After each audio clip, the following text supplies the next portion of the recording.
Mr. Howe's class proudly presents beep, an educational crackly film strip.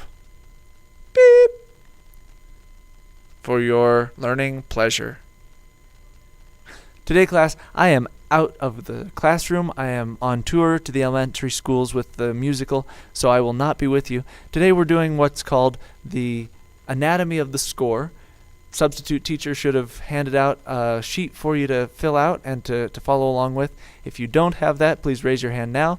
Substitute teacher, if you forgot to pass that out, this would be a good time to pause and make sure everybody has one in their hand, along with a pencil, please. I'll give you a moment to do that.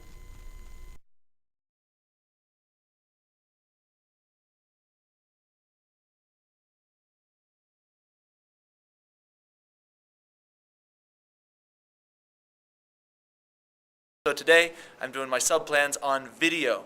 Lucky you. Now, you should have received from the substitute, whoever they got for me, you should have received something that looks kind of like this. It Was a Lover and His Lass is the title. You just got one page of it, and on the back, you should have some beautiful blank lines.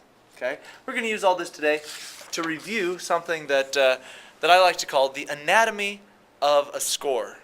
Okay, when we're studying anatomy of the human body, we study the different parts and how they work together so that you stay alive. When we study the anatomy of a score, we are going to study how these symbols on the page work together to help us make music. This is something that sometimes we as music teachers assume that you already know, and maybe we shouldn't. Maybe we should be more clear about what they are. So I'm going to use this today. First thing I'd like you to look at, and I'm going to be on the floor here so that I can help you with this. We are going to look at this page.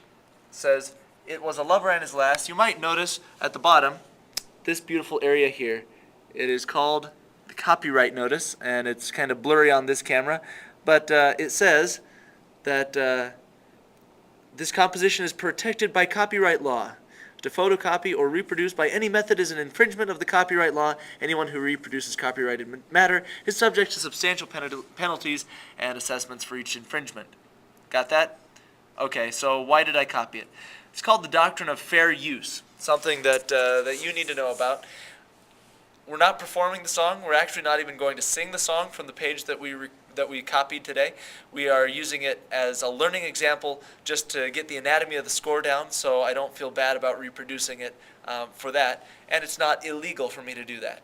If we were to make photocopies for you to sing off of, then that would definitely be illegal. But under the Doctrine of Fair Use, under the copyright law of the United States, we're okay on this point. So don't worry. I won't go to jail for this one. All right.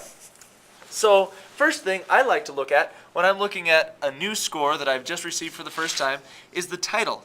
Now, I'm going to hold you responsible a little bit because I want you to show me that you know what we're talking about and that you actually paid attention during this lecture. So the first thing I'm going to ask you to do is write your name up in the corner. I'll write my name too. Oh, my pencil broke. Slight pause.